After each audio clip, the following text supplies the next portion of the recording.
வணக்கம். இரவு நேர பிரதான செய்திகளினூடாக நர்மதா சிறில். முதலில் தலைப்புச் செய்திகள்.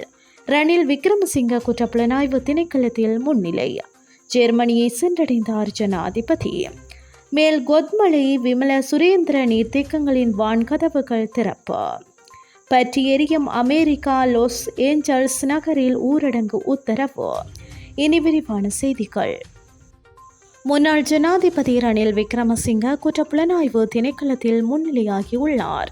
முன்னாள் சுகாதார அமைச்சர் கெகிலிய ரம்புக்வெல தனது பதவி காலத்தில் இறக்குமதி செய்த மருந்து தொடர்பில் தாக்கல் செய்யப்பட்ட முறைப்பாடு குறித்த வாக்குமூலம் அளிப்பதற்கே குற்றப்புலனாய்வு திணைக்களத்தில் முன்னிலையாகியுள்ளார்.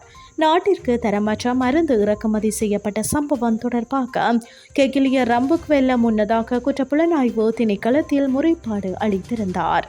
அந்த முறைப்பாடு தொடர்பாக நடத்தப்படும் விசாரணைகள் தொடர்பாக ரணில் விக்ரமசிங்க ஜனாதிபதியாக இருந்த காலத்தில் அமைச்சர்களாக இருந்த பலர் வாக்குமூலங்களை வழங்கியுள்ளனர். இந்த நிலையில் அமைச்சரவையின் கூட்டு பொறுப்பு குறித்து முன்னாள் ஜனாதிபதி ரணில் விக்ரமசிங்கவிடம் இன்று வாக்குமூலம் வழங்குவதற்காகவே குற்றப்புலனாய்வு திணைக்களத்தில் முன்னிலையாகியுள்ளார். ஜெர்மனிக்கு 3 நாட்கள் உத்தியோகபூர்வ விஜயம் மேற்கொண்டுள்ள ஜனாதிபதி அனுரகுமார திசாநாயக்க இன்று காலை பிரெண்டன்பெர்க் சர்வதேச விமான நிலையத்தை சென்றடைந்துள்ளார். இதனையடுத்து ஜனாதிபதி அனுரகுமார திசாநாயக்கவிற்கும் ஜெர்மனியின் ஜனாதிபதி பிராங்க் வால்டர் ஸ்டெயின்மியருக்கும் இடையில் உத்தியோகபூர்வ சந்திப்பு ஒன்று நடைபெற உள்ளதாக ஜனாதிபதி ஊடக பிரிவு தெரிவித்துள்ளது. அத்துடன் இந்த விஜயத்தின் போது வர்த்தகம், இலத்திரனியல், பொருளாதாரம், முதலீடு மற்றும் தொழில் பயிற்சி வாய்ப்புகள் உள்ளிட்ட துறைகளில் ஒத்துழைப்புக்கான புதிய வழிகள் உள்ளிட்ட இருதரப்பு ஆர்வமுள்ள பல விடயங்கள் குறித்து கலந்துரையாடப்பட உள்ளன. நிலவும் சீரற்ற வானிலையினால் மேல் கொத்மலை மற்றும் விமல சுரேந்திர நீர்த்தேக்கங்களின் வான்கதவுகள் திறக்கப்பட்டுள்ளன. நுவரேலியா மாவட்ட அனர்த்த முகாமைத்துவ மத்திய நிலையம் இதனை தெரிவித்துள்ளது.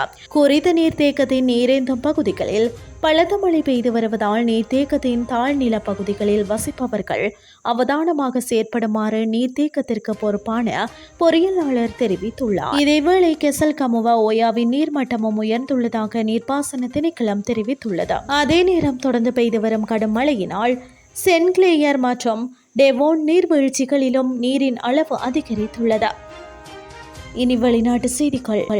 பாலஸ்தீனர்களுக்கு எதிராக மேற்கு கரையில் வன்முறைகளை தூண்டியதாக குற்றம் சாட்டப்பட்ட 2 இஸ்ரேலிய அமைச்சர்களுக்கு எதிராக பிரிட்டன் அரசு கடுமையான நடவடிக்கையை எடுத்துள்ளது. இஸ்ரேலின் தேசிய பாதுகாப்பு அமைச்சர் இடமார் பென் இக்வீர் மற்றும் நிதி அமைச்சர் பெசலேஸ் ஸ்மோட்ரிச் ஆகியோருக்கு பிரிட்டனில் நுழைவு தடை விதிக்கப்பட்டு அவர்களுடைய சொத்துக்கள் முடக்கப்படும் என அறிவிக்கப்பட்டுள்ளது. இந்த நடவடிக்கையை வெளிவிவகார செயலர் டேவிட் லாமி நேரடியாக அறிவித்துள்ளார். குறித்த 2 அமைச்சர்களும் பாலஸ்தீனிய சமூகங்களுக்கு எதிரான தீவிர வன்முறைகளையும் மனித உரிமை மீறல்களையும் தூண்டியுள்ளதாக டேவிட் லாமி சுட்டிக்காட்டியுள்ளார். இந்த தடை பிரிட்டன், நோர்வே, கனடா, நியூசிலாந்து மற்றும் ஆஸ்திரேலியா ஆகிய 5 நாடுகளின் கூட்டு நடவடிக்கையின் ஒரு பகுதியாகும்.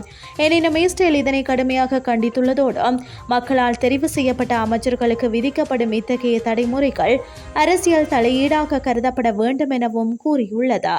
ஸ்மோட்ரிஸும் பென் இக்வீரும் காசா பகுதியில் மனித அத்தியாவசிய உதவிகளை அனுமதிக்க கூட மறுத்துள்ளனர். அதேபோல் காசா பகுதியில் உள்ள பாலஸ்தீனியர்கள் அங்கிருந்து வெளியேற்றப்பட வேண்டும் எனவும் அமெரிக்காவின் ஆதரவுடன் நடவடிக்கை எடுக்க வேண்டும் என்றும் வலியுறுத்தியுள்ளனர்.